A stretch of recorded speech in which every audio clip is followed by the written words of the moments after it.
नमस्कार, मैं हूं शैलेंद्र। न्यूज़ वन की संध्याकालीन समाचार सेवा में आप सभी का स्वागत है। प्रस्तुत है आज की प्रमुख खबरें।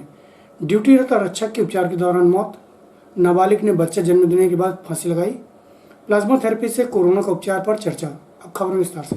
रीवा जिले के पनवार थाना में पदस्थ आरक्षक सुनील मशकुले निवासी सिवनी की कोरोना वायरस संक्रमण के चलते अपनी ड्यूटी में तैनात था, जिसे सोमवार की सुबह पेट में दर्द की शिकायत पर डभौरा स्वास्थ्य केंद्र में ले जाया गया, जिसकी हालत में सुधार न होते देख चिकित्सकों द्वारा उन्हें संजय गांधी चिकित्सालय लाया गया, जहां पर चिकित्सकों द्वारा पेट का ऑपरेशन करने की जानकारी दी। वहीं लगातार घट रहे रक्तचाप के कारण मध्य रात्रि 2:30 के लगभग आरक्षक ने अंतिम सांस ली। वहीं वरिष्ठ अधिकारियों द्वारा शोक संवेदना व्यक्त करते हुए शव को परिजनों को सुपुर्द कर दिया गया। प्रस्तुत है पुलिस अधीक्षक आबिद खान से जानकारी के अंश।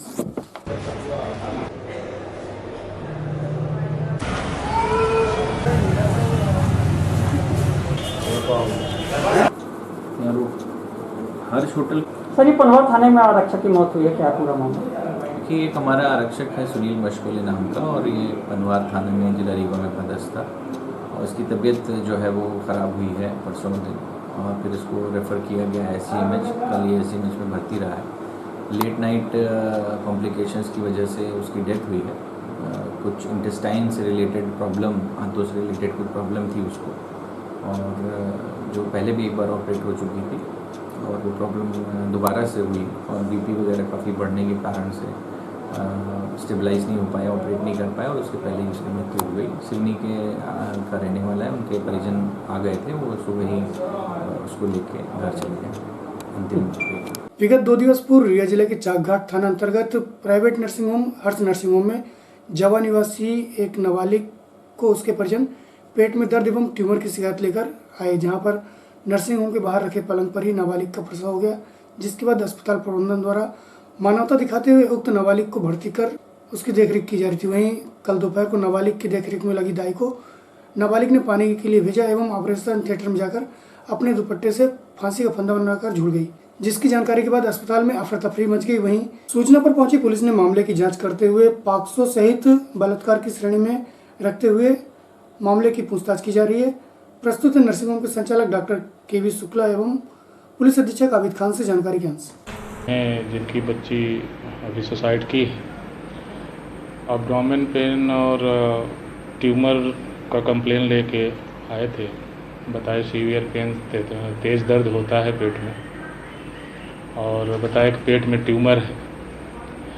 तो जैसा कि अभी लॉकडाउन और कोरोना की वजह से पेशेंट देखना, और हमारे जो कर्मचारी हैं, हमारे जो उपस्थित डॉक्टर हैं, चिकित्सक हैं, वो सब आना बंद कर दिए थे। इसकी वजह से हम भी जो है अवॉइड कर रहे थे कि पेशेंट न देखे जाए।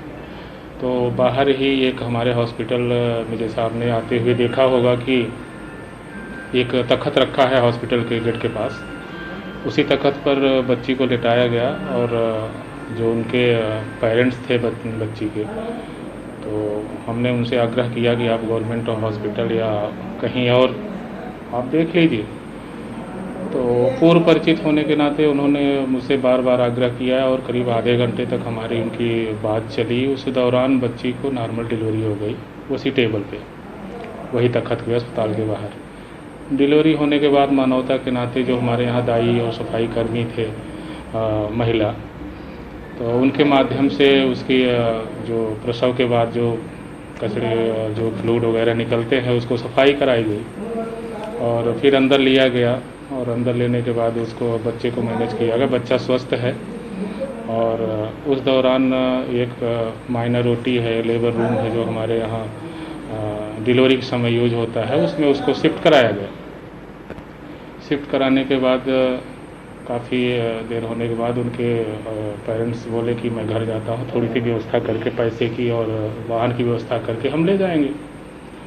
और जो दाई थी उसकी हमने ड्यूटी लगवा दी थी, किसके पास रहना, इसको छोड़ के मत जाना।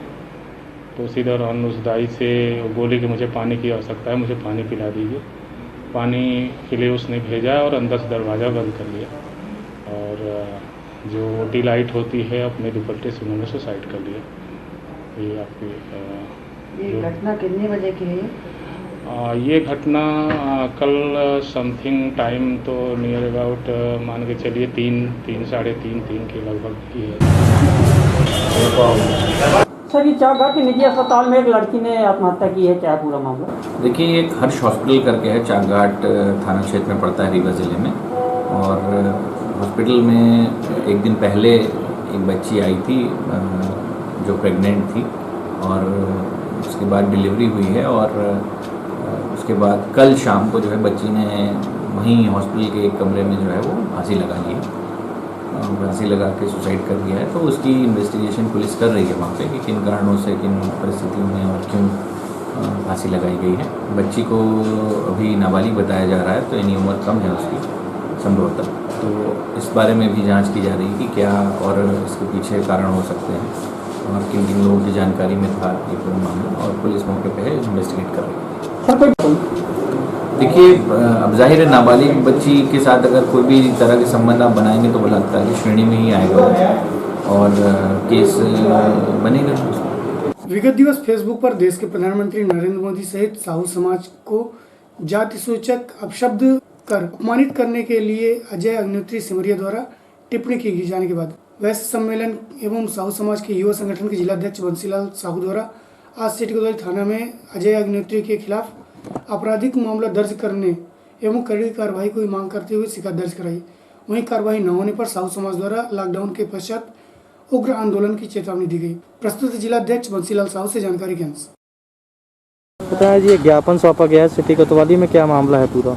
ये एक अजय अग्निहोत्री है जो देश के प्रधानमंत्री, जो कि हमारे समाज से आते हैं, उनके साथ साथ वो पूरे समाज को अशब्द बातों का प्रयोग कर रहे हैं।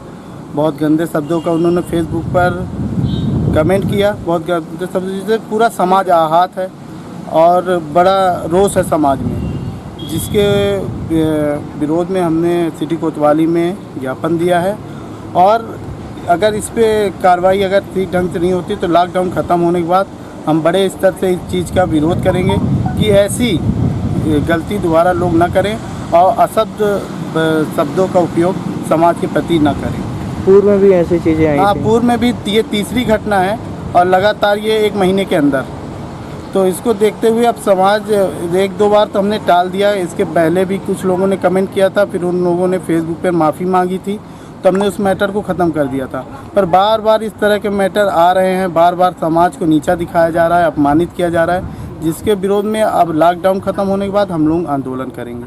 शुभ नाम आपका? बंसीलाल साहू, युवा जिलाध्यक्ष, वैश्य महासम्मेलन, साहू युवा संगठन, रीवा। विगत रात्रि समांतिराह के समीप रात्रि गश्त के दौरान बिना नंबर के स्विफ्ट डिजायर एवं स्कॉर्पियो को संदेह के आधार पर ड्यूटीरत पुलिस कर्मियों द्वारा पीछा किया गया, जिसे वाहन चालकों द्वारा लल्लन टोला ले जाया गया। वहीं दोनों वाहनों कीचड़ में फंस जाने के बाद दोनों वाहन चालकों ने वाहन को छोड़ फरार हो गए। वहीं पुलिस द्वारा तलाशी लेने पर उक्त वाहनों में 80 पेटी देसी मदिरा जब्त कर 34 2 एवं 188 अन्य धारा के तहत कार्रवाई की गई। वहीं इस तस्करी में संभवतः शराब तस्कर सनी वर्मा का नाम उछल रहा है। प्रस्तुत है CSP SS बघेल से जानकारी के अंदर।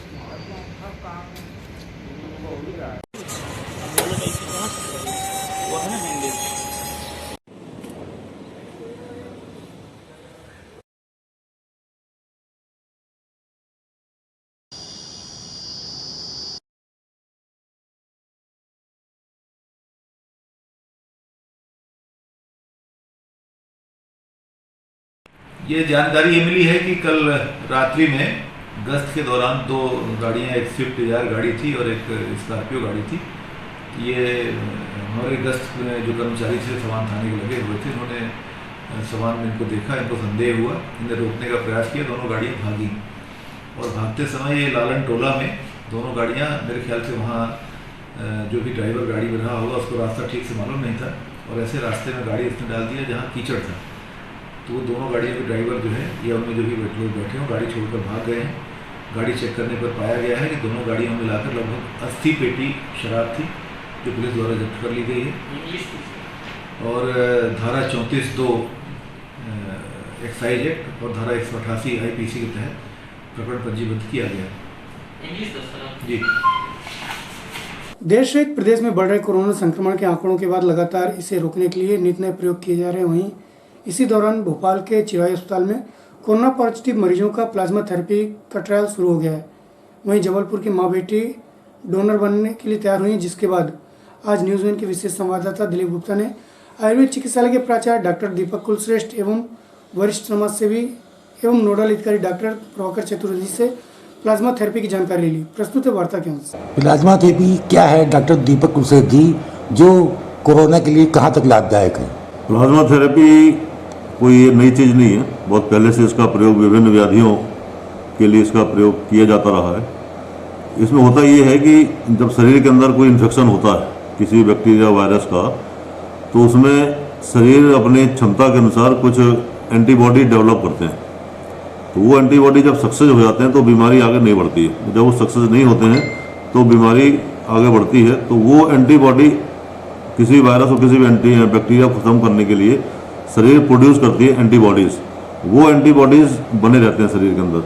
तो इस व्याधि में ये ट्रायल कर रहे हैं, किया जा चुका है कि जो कोरोना से ठीक हो चुके हैं मरीज, जो कोरोना जिनको हुआ था, जो डायग्नोस्ड कोरोना है, ऐसे मरीज जो ठीक हो गए हैं, उनका ब्लड लिया जाता है और उस ब्लड से प्लाज्मा को अलग किया जाता है। ब्लड में दो चीज़ें होती हैं, प्लाज्मा होता है और सेल्स होते हैं, WBC, RBC, प्लेटलेट, सेल्स होते हैं। तो उसमें से जो उसका लिक्विड पार्ट है प्लाज्मा, उसको सेपरेट करते हैं। उस प्लाज्मा के अंदर एंटीबॉडीज होते हैं। तो इसलिए उस प्लाज्मा को, अब जिस व्यक्ति को कोरोना हुआ है, डायग्नोस हुआ है, उस व्यक्ति को ब्लड ट्रांसफ्यूजन जिस प्रकार से किया जाता है, उसी प्रकार से प्लाज्मा ट्रांसफ्यूजन भी करके उसके शरीर में पहुंचाया जाता है। तो वो एंटीबॉडी क्या करते हैं कि उसके जो शरीर के अंदर वो जो वायरस पहुंचा है, उस वायरस को ख़त्म करता है। मतलब उसको प्रोड्यूस करने की जरूरत नहीं है, पहले से ही उपस्थित रहते हैं वो, तो उसमें वो वायरस को ख़त्म करने का काम करता है। जिस तरह दिल्ली सरकार और मध्य प्रदेश सरकार भी इसका यूज करने जा रही है, उसमें नरोत्तम मिश्रा जी का प्लाज्मा थेरेपी से अपने मध्य प्रदेश में भी इलाज हो सकेगा, इसके बारे में क्या कहना? हाँ बिल्कुल, ये मीडिया में मैंने भी पढ़ा है कि कई स्टेट्स ने इसको शुरुआत की है। राजस्थान में चल रहा है, दिल्ली में भी शुरू किया है। तो मध्य प्रदेश में भी हमारे स्वास्थ्य मंत्री जी माननीय नरोत्तम मिश्रा जी ने भी इसको स्वीकृति दी है कि इससे इलाज इसमें संभव है। लेकिन आज के समाचार पत्र में ये भी आया कि स्वास्थ्य विभाग, केंद्रीय स्वास्थ्य विभाग ने इसको सुरक्षित नहीं ऐसा बताया। ये बात सही है कि प्लाज्मा थेरेपी के अपने अलग रिस्क हैं कि क्या काम कर सकता है, क्या नहीं कर सकता है। प्लाज्मा थेरेपी में ये रिस्क भी है कि शरीर की जो व्याधि क्षमता जो होती है वो घट जाती है, वो अपना एक्शन नहीं कर पाती, क्योंकि वो एक प्रकार से बने बनाए एंटीबॉडीज हम शरीर के अंदर डाल रहे हैं। तो उसकी जो व्याधि सहने की क्षमता है वो धीरे धीरे कम होने लगती है। दूसरा ये प्लाज्मा है, दूसरे के शरीर का प्रोटीन है, तो उससे रिएक्शन भी हो सकता है, सीवियर रिएक्शन। तो उससे पेशेंट की जान भी जा सकती है। हालांकि इस प्रकार के केसेस बहुत रेयर होते हैं, लेकिन और भी कुछ इसके कॉम्प्लिकेशंस देखने में आए हैं। इसके लिए शायद स्वास्थ्य विभाग, हमारे केंद्रीय स्वास्थ्य विभाग ने इसको रिस्क की बताया कि ये सुरक्षित नहीं है ऐसा बताया। लेकिन फिर भी प्रयोग तो कर ही रहे, क्योंकि इस समय कोरोना का कोई चिकित्सा उपलब्ध नहीं है। इसलिए जो भी चीज़ दिखाई दे रही है वो एक होप के रूप में हम उसको देख रहे हैं और उसका प्रैक्टिकल मतलब चालू है। धन्यवाद। डॉक्टर प्रभाकर चतुर्वेदी, इसमें दिल्ली में और अन्य जगह मध्य प्रदेश में प्लाज्मा थेरेपी से क्या फ़ायदे हैं, इसके बारे में क्या कहना? प्लाज्मा थेरेपी अभी हमारी पुरानी चिकित्सा की पद्धति रही है। अभी जो कोरोना में उसका उपयोग कर रहे हैं, जो लोग कोरोना पीड़ित रहे और उपचार के बाद वो ठीक हुए हैं, ऐसे लोगों का प्लाज्मा यदि अन्य कोरोना पीड़ित रोगी को चढ़ाया जाता है तो उसके बहुत अच्छे परिणाम आए हैं और रोगी ठीक हो रहे हैं। इसका जो वैज्ञानिक सोच इस तरह की है कि वो जो व्यक्ति ठीक हो चुका है उसके अंदर कोरोना से लड़ने की ताकत, इम्यूनिटी बन जाती है और वही इम्यूनिटी पावर प्लाज्मा के माध्यम से अन्य मरीज को चढ़ाया जाता है, जिससे उस व्यक्ति में भी कोरोना से लड़ने की क्षमता बनती है और वो ठीक होता है। इस थेरेपी से अभी तक कितने लोग लाभान्वित हुए हैं? ऐसी कोई एक्यूरेट गिनती दे पाना तो अभी संभव नहीं है, क्योंकि उसके हिसाब पूरे देश से अभी आने बाकी हैं। लेकिन ऐसे सैकड़ों लोग हैं जिनके बारे में अलग अलग ऐसी रिपोर्टिंग हुई है कि वो प्लाज्मा थेरेपी से ठीक हुए हैं। चलते चलते आज की प्रमुख खबरें एक बार पुनः। ड्यूटी रहता रक्षक के उपचार के दौरान मौत, नाबालिग ने बच्चा जन्म देने के बाद फांसी लगाई। प्लाज्मा थेरेपी से कोरोना का उपचार पर चर्चा। आज की खबरों में बस इतना ही। कल्पना उपस्थित होंगे नई खबरों के साथ। तब तक के लिए हमें इजाजत दीजिए। नमस्कार।